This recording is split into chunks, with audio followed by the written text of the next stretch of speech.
Ok, vamos a detener un poco el tema de Packet Tracer. Vamos a dedicarnos estos 3 días en terminar el contenido para dejarnos listo eh, el primer examen parcial. Vamos a comenzar con la introducción de un tema que da inicio a la parte conceptual de nuestra clase. Ustedes recordarán, cuando iniciamos el curso les decía que la clase tenía un rol matemático, ¿verdad? Práctico. Eh, bueno, ya comenzamos a dejar un poco eso y nos volcamos prácticamente a llenarnos de conceptos, ¿verdad? De aquí en adelante, jóvenes, sí, es cierto, vamos a hacer alguna pequeña práctica, algunos pequeños cálculos matemáticos, pero son muy pocos en comparación a lo que hemos estado desarrollando en el inicio de la clase, ¿verdad? Donde teníamos un fuerte contenido. Sí, Cristian, estamos grabando. Teníamos un fuerte contenido con temas de, de números binarios, ¿verdad? Bueno, ustedes ya no está, no está eh, para estar detallando en este momento. Si sí hemos dejado hace no mucho, ¿verdad? El tema de las técnicas de subneteo y todo eso. Vamos a estudiar entonces eh, un tema que se llama modelo de referencia OSI, ¿verdad? Esto está dentro de protocolos y comunicación de redes. De aquí en adelante, básicamente, jóvenes, nos vamos a centrar en, en estudiar programas de comunicación que fueron diseñados para el proceso de comunicación entre dispositivos de red, ¿verdad? Entonces, a estos programas de comunicación nosotros les vamos a llamar protocolos de comunicación. Bueno, avancemos entonces. Lo primero que vamos a hacer en este momento es definir algunos términos básicos como qué es la comunicación.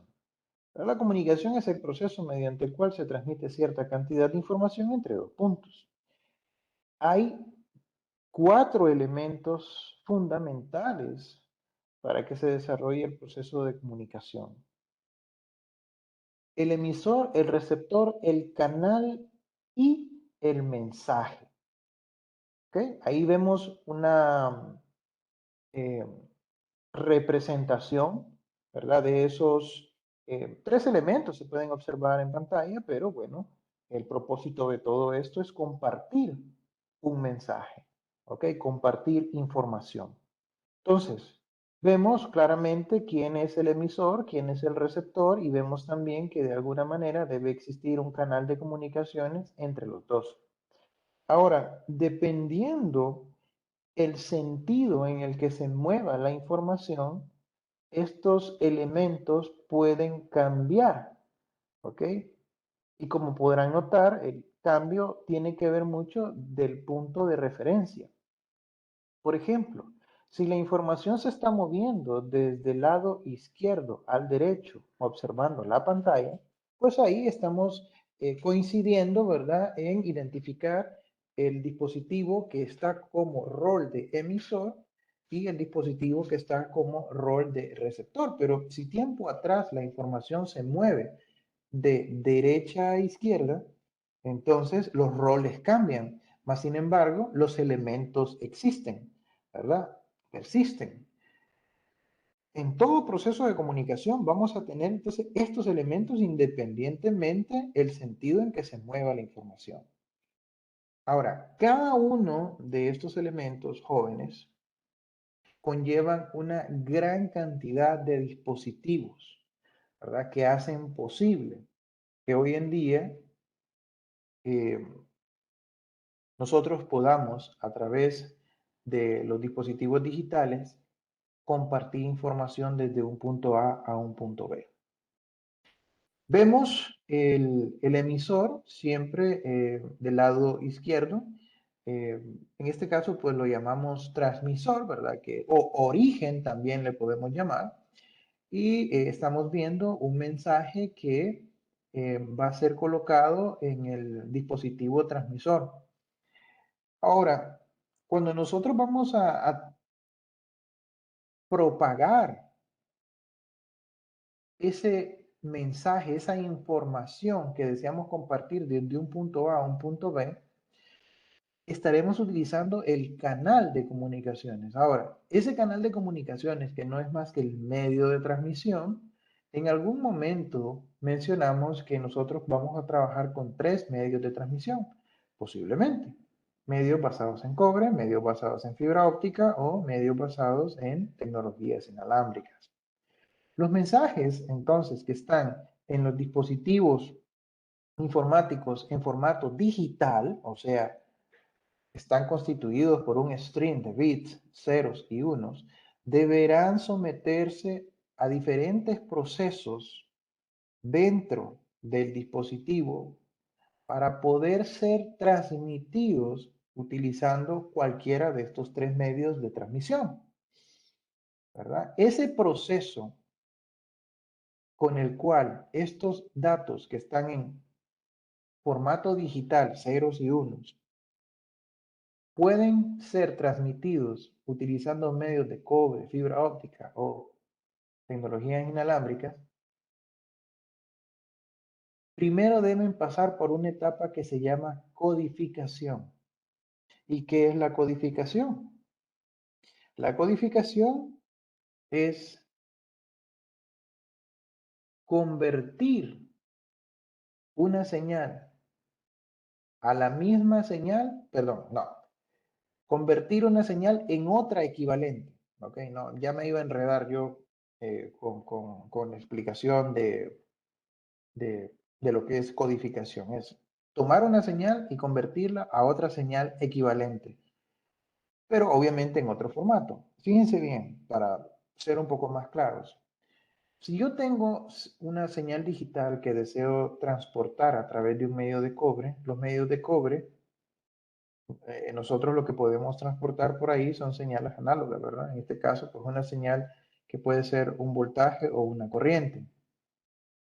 Entonces, para poder representar un 0 o un 1 en una señal eléctrica, nosotros podríamos llegar a la conclusión que un 1 puede ser representado mediante la señal de 5 voltios y un 0 puede ser representado mediante la señal de 0 voltios. Entonces, bien, ahí lo que vamos a tener es la generación de una secuencia de pulsos de voltaje equivalentes a 5 voltios cuando queremos representar un string de bits equivalentes a unos, ¿verdad? Y un tiempo muerto donde no estamos representando o no estamos generando ninguna señal de voltaje, lo cual podría interpretarse como un string de bits de 0 bits. Ahora, cuando estamos trabajando con medios basados en fibra óptica, la fuente de transmisión en fibra óptica son los pulsos de luz. Entonces, en el proceso de codificación, un 1 puede ser representado mediante la presencia de un pulso luminoso, ¿verdad? Y el 0 puede ser representado mediante la ausencia de un pulso luminoso, o sea, oscuridad. Y cuando hablamos de tecnologías inalámbricas, bueno, aquí sí tenemos un poquito más de diversidad de formas de representar un 0 o un 1, porque cuando hablamos de tecnologías inalámbricas, estamos trabajando con la onda electromagnética. Y la onda electromagnética nosotros la podemos variar en fase, en frecuencia o en amplitud, ¿verdad? Que son los tres parámetros que constituyen una onda. Esto es como un paso por física elemental. No vamos a entrar tanto en detalle, pero esa es la manera en la que nosotros podemos representar un 1 o un 0. Por ejemplo, si estamos eh, modulando, o sea, cambiando la señal en amplitud, podemos modificar la amplitud en la representación de un 1 o no hacer ninguna variante, no hacer ningún cambio, perdón, en la amplitud de la onda, lo cual da la representación de un 0. Regresemos a los medios basados en cobre, porque sobre estos quiero extenderme un poquito más, porque son de alguna manera los que tenemos nosotros más inmediatos, ¿verdad? ¿Quién no conoce el cable de red? ¿No? Aunque hoy en día pues el cable de fibra óptica también no es tan desconocido como antes. Bien, pero hablemos de los cables de los medios basados en cobre.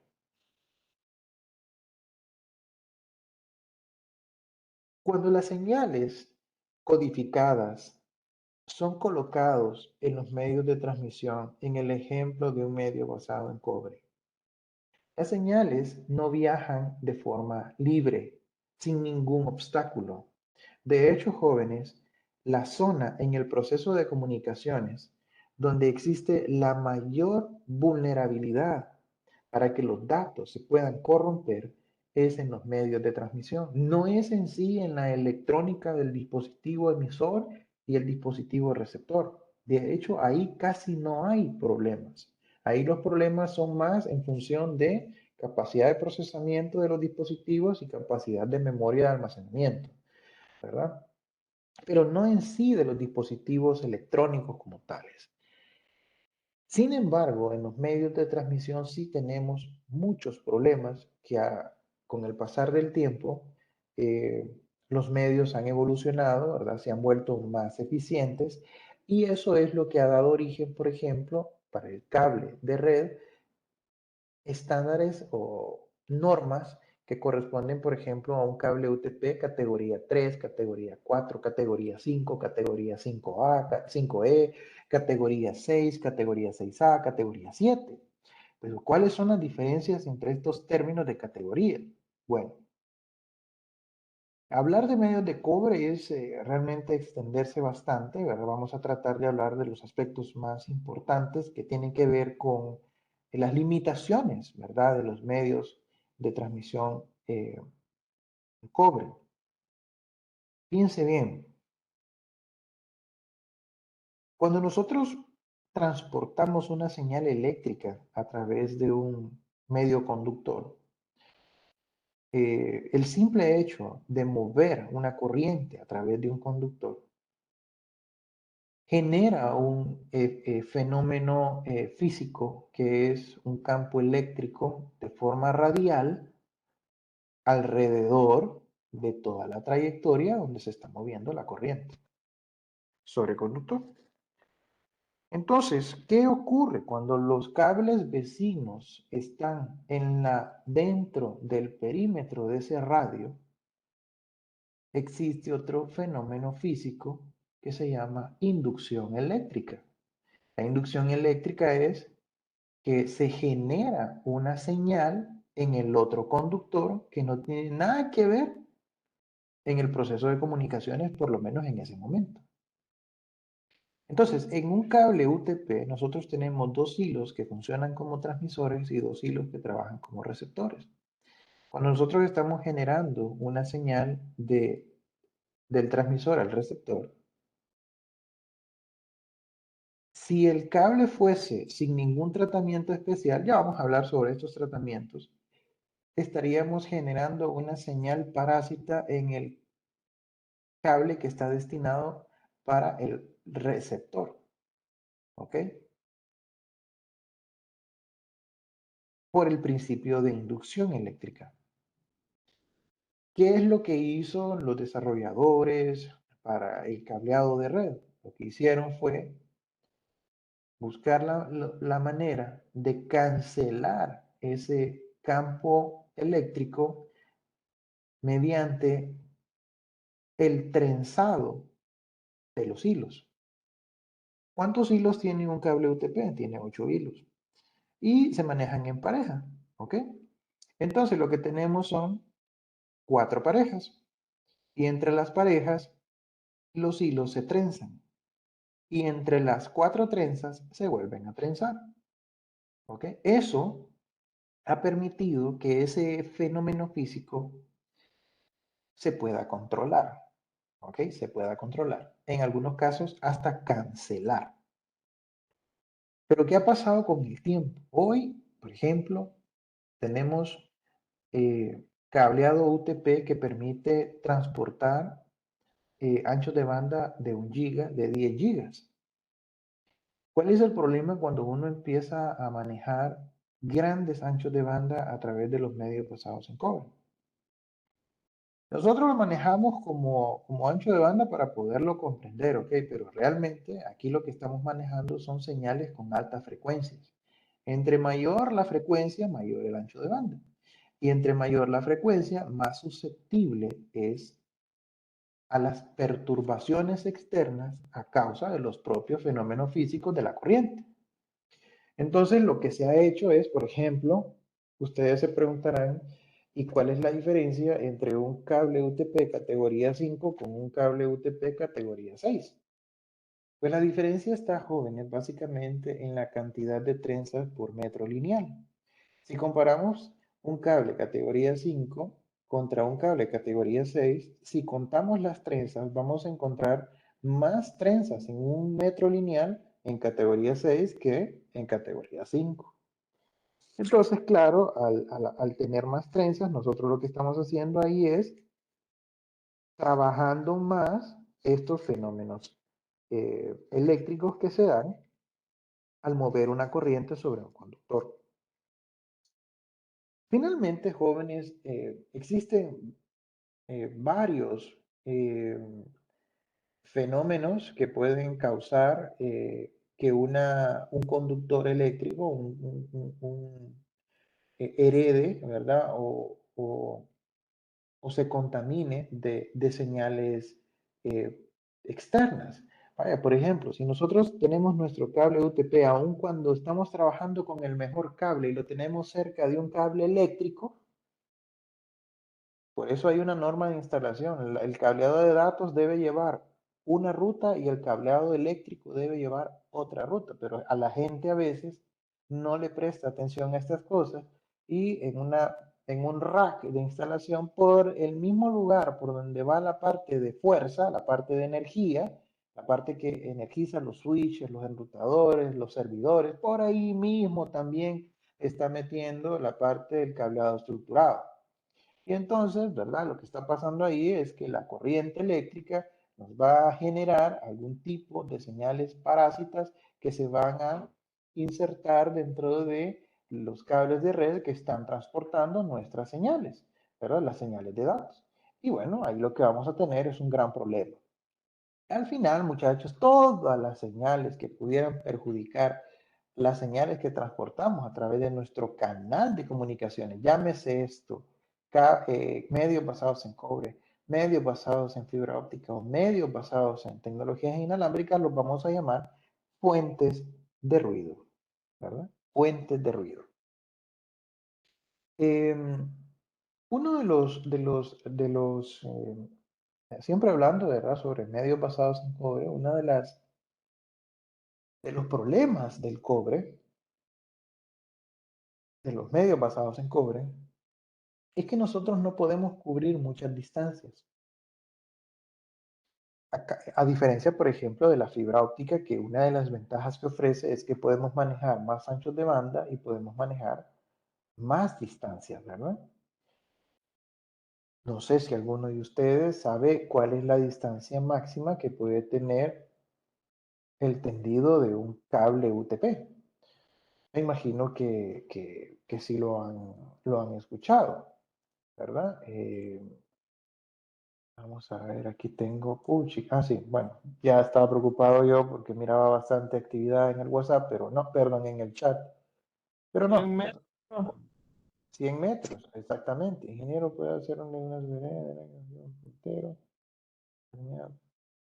a veces no se mira, le apunta. Ah, ok, bueno, en realidad no he apuntado, ¿verdad? Estoy, Cristian, en este momento realmente no he apuntado, no sé si en algún momento dije, miren aquí, pero creo que dije transmisor, ¿verdad? Para que se ubiquen dónde. Bueno, regresando a la pregunta, perdón, a la respuesta que alguien me dio ahorita. em, 100 metros, es correcto, son 100 metros. Pero ¿cómo están distribuidos esos 100 metros? Bueno, en la parte de cableado estructurado nosotros tenemos varias zonas, ¿verdad? Hay una parte que le llamamos cableado vertical y otra que le llamamos cableado horizontal. En el cableado vertical en este caso no aplica, eh, solamente en el cableado horizontal. Esos 100 metros son desde el switch hasta la caja de conexión al dispositivo final. Desde el switch hasta esa caja de conexión, donde está una entrada RJ45, que es donde nosotros vamos a conectar el password, hacia nuestro computador, desde el switch a la caja deben de haber máximo 90 metros.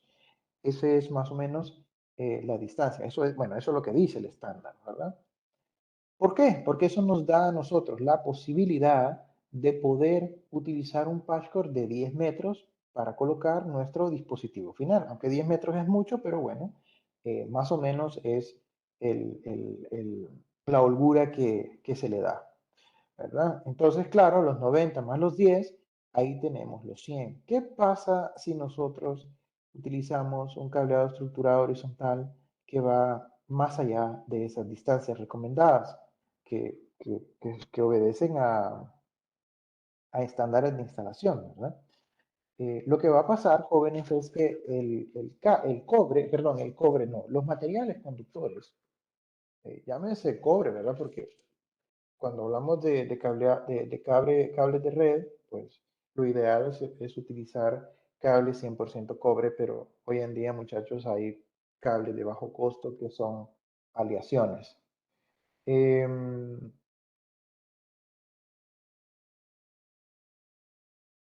y obviamente al ser aleaciones no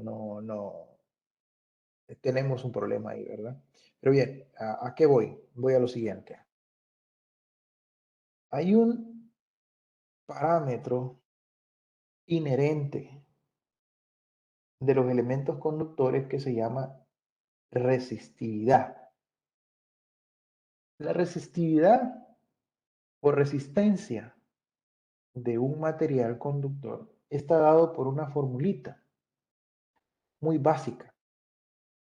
Esa formulita dice que la resistencia es igual a una constante propia del tipo de material que se llama resistividad, multiplicada por la longitud del material dividido entre el área transversal del material, que por lo general tiene forma cilíndrica. Entonces, esa formulita nos deja a nosotros con una gran limitación. Si yo aumento la distancia del material, aumento la resistencia eléctrica. Ese es el gran problema. Entonces, para disminuir la distancia eléctrica, perdón, la resistencia eléctrica, yo tengo que aumentar el diámetro del material, o sea, hacerlo más grueso. Y eso no es posible. Eh, si ustedes han leído los, eh, las especificaciones del tipo de cable que se utiliza en el cable UTP, van a encontrar que es calibre 24 AWG. Ok, 24. Ese es el diámetro. Entonces, el diámetro del cable. Entonces, el problema ahí de esa fórmula es que yo, si supero la distancia de recomendación, aumento la resistencia. Y cuando un cable es muy resistivo, entonces me baja o me atenúa, es el término correcto, el voltaje. Eso significa, aquí sí voy a señalar, yo creo que aquí sí están viendo el puntero del mouse. Si yo voy a generar el equivalente de un 1 binario en este medio de transmisión en cobre, ya dijimos que ese 1 binario lo voy a convertir en 5 voltios. Ok, pero 5 voltios es aquí. En la medida que se va moviendo, la distancia del material va aumentando. Eso significa que la resistencia va aumentando y me va atenuando estos 5 voltios.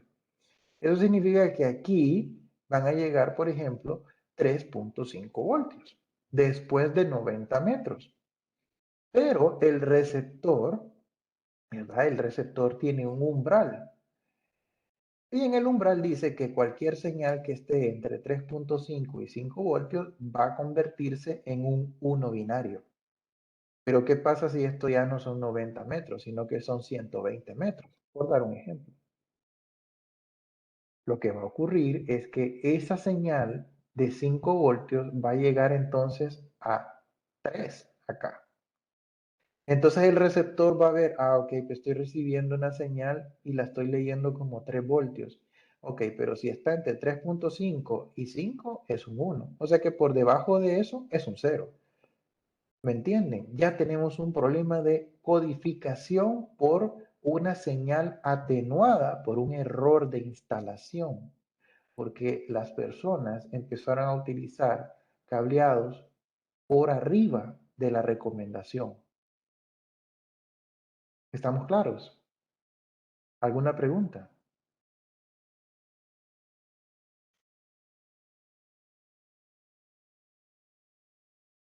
¿No? Me puede suceder en un punto a punto. Claro. En cualquier situación donde utilicemos un cable de red que supere los 100 metros entre dispositivos. O sea, nos exponemos a ese problema, ¿ok? Nos exponemos a ese problema. Ahora dirán ustedes, bueno, pero entonces con fibra óptica esto se resuelve. Sí, sí, se resuelve. Podemos alcanzar mayores distancias, mayores anchos de banda, pero muchachos, no significa que la fibra óptica sea un medio ideal. No, también tiene problemas. Con la fibra óptica nosotros ahora nos enfrentamos no a fenómenos eh, eléctricos, porque obviamente no pasa por ahí la corriente ni el voltaje, sino que nos exponemos a fenómenos ópticos, ¿verdad? ¿Con qué estamos trabajando? Estamos trabajando con luz. Y con la luz hay otros problemas. La luz, por ejemplo, experimenta fenómenos como refracción, como reflexión, como dispersión, ¿verdad? Y todo eso lo que va a provocar es la pérdida de la potencia luminosa. Bien, esto de la potencia luminosa es así, miren, es un ejemplo bien sencillo. Agarren la lamparita de su celular, ¿verdad? Y apunten hacia la pared. ¿Verdad? Apunten hacia la pared. De hecho, fíjense que con ustedes lo voy a hacer ahorita. ¿Ok? Si ustedes lo apuntan hacia la pared, van a formar, bien pegadito, ¿va? Hacia la pared, van a formar un circulito ahí, casi bien marcado. Pero en la medida que lo van retirando, el círculo se va haciendo más grande, pero ya ustedes pierden la forma del círculo. ¿Por qué? Porque la luz ya no está incidiendo con toda su potencia en un único punto, sino que se está dispersando alrededor de toda la superficie. Entonces, esa dispersión que está ocurriendo ahí provoca que en el receptor, los dispositivos que detectan los pulsos luminosos se llaman fotorreceptores. Entonces, es lo mismo. Si la luz no llega con suficiente intensidad, los fotorreceptores no van a considerar que es un pulso de luz, sino que es una ausencia de luz. Y la ausencia de luz se interpreta como un cero, ¿verdad? Y la presencia de luz se interpreta como un 1. Entonces, también en fibra óptica tenemos nuestros problemas, ¿verdad? También en fibra, por ejemplo, para poder llegar a tantas distancias, cubrir tantas distancias, las fibras se van, bueno, en los conductores eléctricos se llama eh, el empalme, que es la unión de dos cables, pero en fibra óptica se llama fusión. Como estamos trabajando con vidrio, entonces lo que hacemos es utilizar equipos especiales, se llaman fusionadoras de fibra, que toman los dos hilos de vidrio, ¿ok? Los alinea el dispositivo, el dispositivo hace todo, ¿verdad? El aparato de fusión hace todo eso, lo alinea, los núcleos, los conecta y luego genera una gran cantidad de calor que funde los dos hilos de fibra. Pero esa fusión, jóvenes, no es perfecta. No es perfecta. Entonces, cuando el rayo de luz pasa a través de esa fusión, genera sin, o sea, de ninguna manera vamos a decir que el rayo de luz por ahí pasó íntegro. No, una parte se va a perder por el fenómeno de dispersión, refracción y reflexión, ¿verdad? Eso es algo inevitable cuando uno trabaja con luz, ¿verdad? La luz cuando cambia de medio se atenúa, o sea, pierde potencia o intensidad. Entonces también tenemos problemas con la parte de, de la fibra óptica. Otro aspecto importante, ¿verdad? Es que cuando uno trabaja con fibra, los equipos utilizados para la parte de mantenimiento en fibra son mucho más caros y el conocimiento, ¿verdad? La capacitación que deben tener las personas que manejan fibra óptica es mucho mayor que las personas que trabajan con medios basados en cobre. Incluso, pues, los equipos utilizados para la operación y mantenimiento del cableado estructurado son equipos relativamente económicos en comparación con los, los equipos utilizados para fibra. Bueno, continuemos entonces.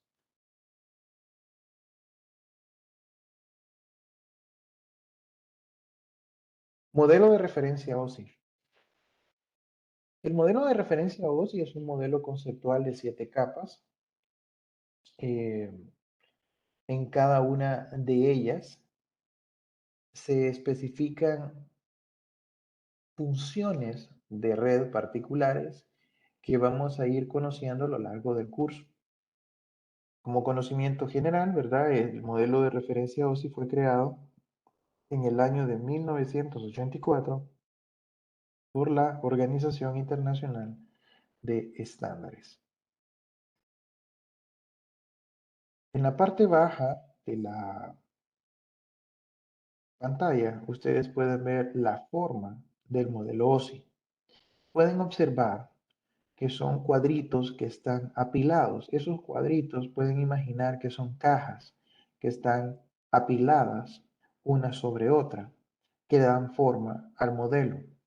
Esas cajas que llamé ahorita, la forma correcta de nombrarlas son capas, así como una cebolla, igualito como una cebolla, ¿verdad? Entonces, ahora vamos a llamar a la número 1 capa física, a la número 2 capa enlace de datos. Entonces estamos usando este término de capas, ¿verdad? Para identificar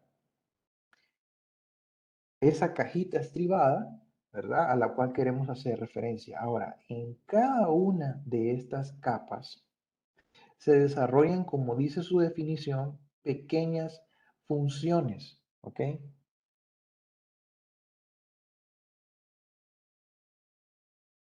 Pequeñas funciones. ¿Cuáles son esas funciones? Bueno, a la parte derecha de cada una de las capas aparecen. Yo sé que en la medida que las vayamos leyendo, en algunos casos ustedes van a quedar de la misma manera, como cuando lo leyeron. O sea, no dicen mucho, es cierto. Pero en la medida que vayamos avanzando en la presentación, vamos a ir profundizando en cada una de ellas y el propósito final es que cuando cubramos este tema tengamos una mejor idea de cuál es la responsabilidad de cada una de las capas en el proceso de comunicaciones entre dispositivos conectados en un ambiente de red. De momento, pues solo vamos a leer exactamente lo que estamos viendo en pantalla. Entonces, ¿cuáles son las funciones de la capa física? La parte de la transmisión binaria. Y aquí estamos hablando de aspectos físicos. Todos los dispositivos electrónicos, componentes que hacen posible el proceso de comunicación. Tiene que ver con la capa física. Y ahí vamos a encontrar cables y sus características. Cables de cobre, cables de fibra óptica, conectores, ¿ok? Materiales con los que están hechos los conectores, la forma del conector, señales de voltaje, señales de corriente, velocidades de datos. ¿Ok? Cuando hablamos de tecnologías inalámbricas, necesariamente tenemos que hablar de frecuencias de radio, Sabemos, por ejemplo, que la frecuencia de radio utilizada para la transmisión de datos en tecnologías inalámbricas es 2.4 GHz, pero hoy en día también ya se está usando 5.8 GHz. ¿Por qué? ¿Ok? Entonces, todo eso tiene que ver con las funciones de la capa física. Luego tenemos la capa de enlace de datos que tiene que ver con el acceso a los medios. La capa de red, direccionamiento y mejor ruta. La capa de transporte, conexiones de extremo a extremo. La capa de sesión, comunicación entre hosts. Capa de presentación, la representación de los datos. Y la capa de aplicación, procesos de red en aplicaciones. Repito, no se preocupen ahorita, es una definición tan sencilla, tan ambigua también, ¿verdad? Que no nos da mucha idea, pero no se preocupen que más adelante en esta misma presentación vamos a entrar un poco más en los detalles de las responsabilidades de cada una de las capas en el proceso de comunicaciones. Sigamos hablando del modelo OSI como modelo.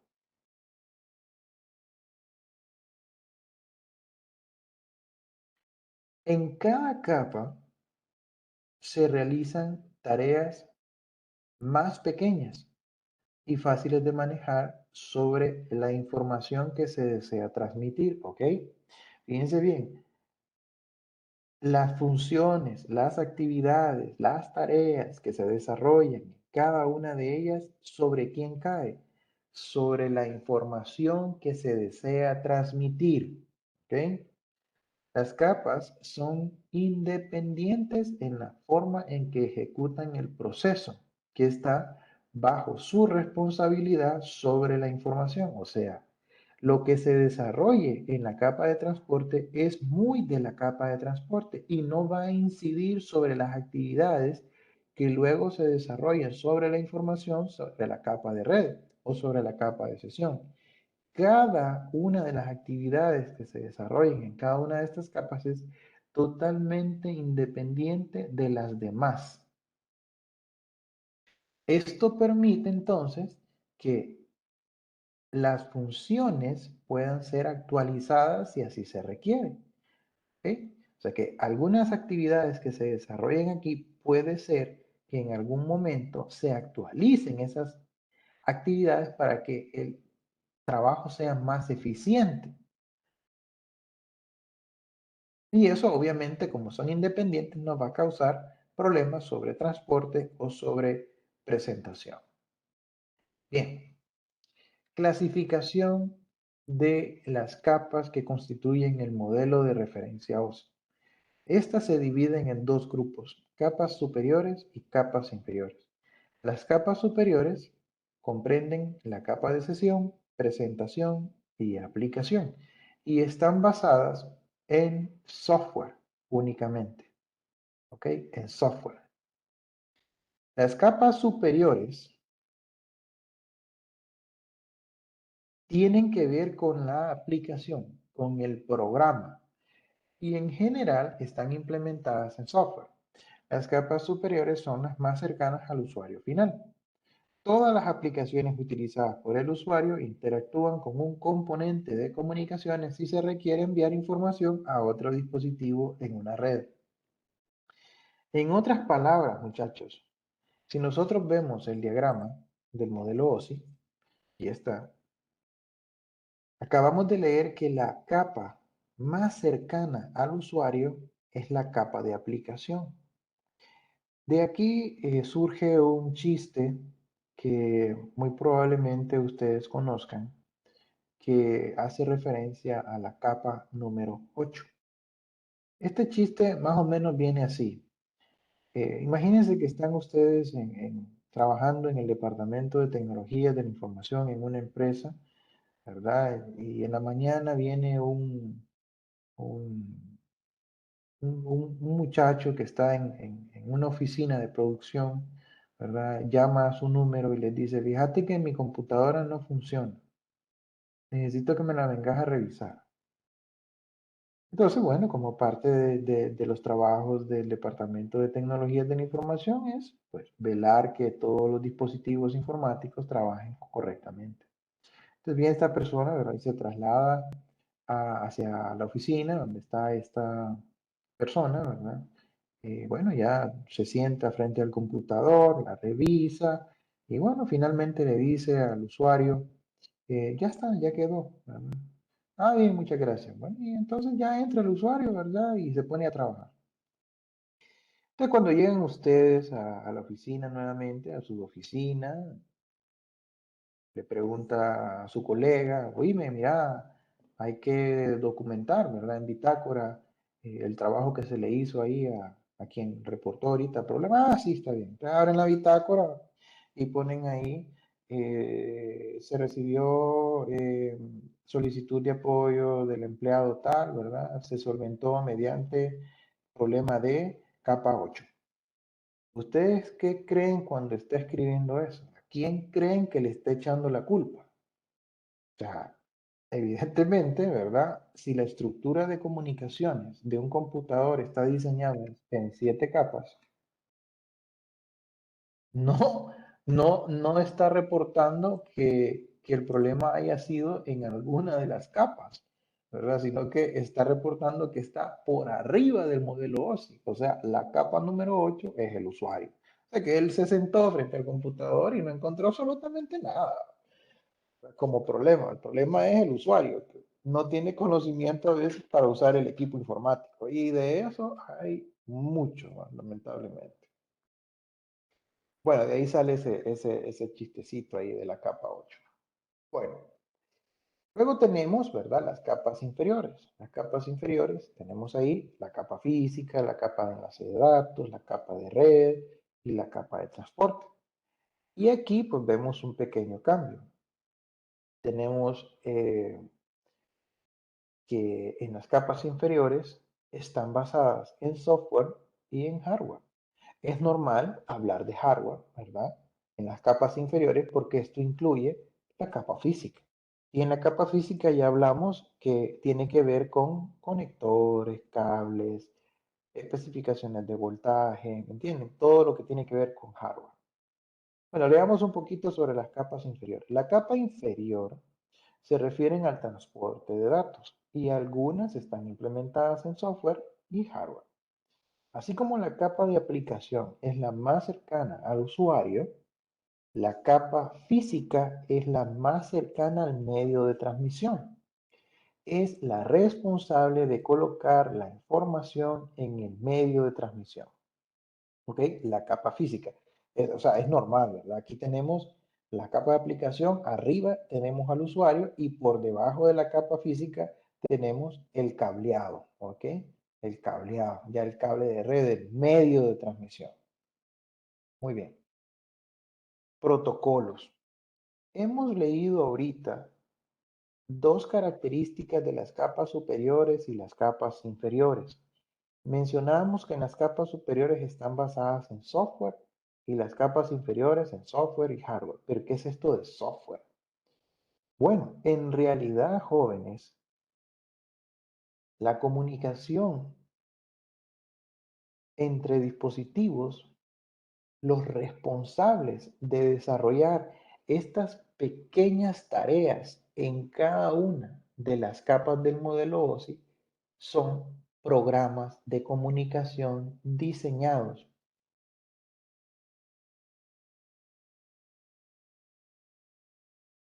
Obviamente diseñados a través de un lenguaje de programación.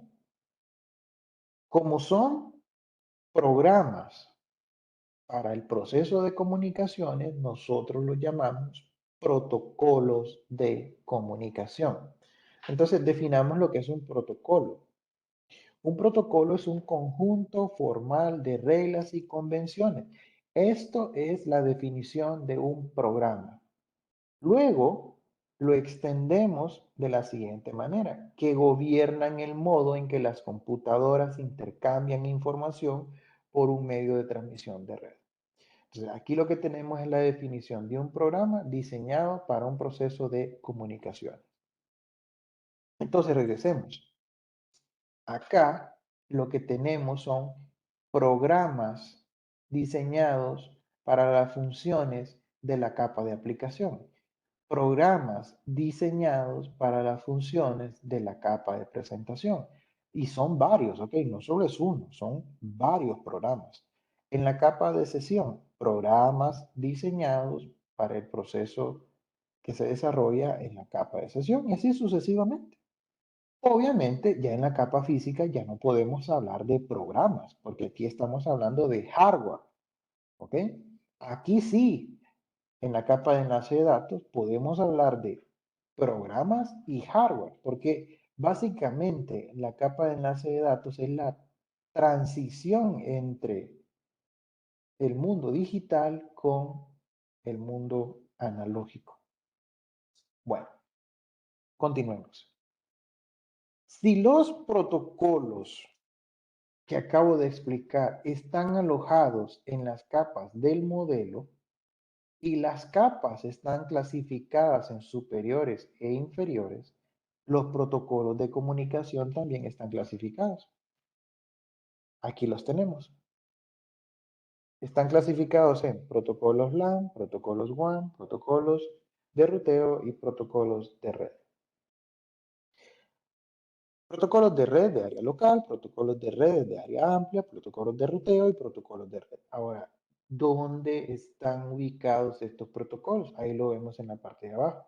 Los protocolos para redes de área local, los programas diseñados para la comunicación de redes de área local, operan entre las capas 1 y 2 del modelo OSI. O sea, capa física y de enlace de datos. Los protocolos para redes de área amplia operan en las capas 1, 2 y 3. Los protocolos de ruteo específicamente en la capa número 3. Y el conjunto de protocolos que radican en las capas de sesión, presentación y aplicación se le llaman protocolos de red. Por eso leemos ahí los que están ubicados en las capas superiores. Simplemente se les llama protocolos de red. Bueno, vamos a quedar hasta aquí. Quisiera saber si antes de despedirnos tienen alguna pregunta.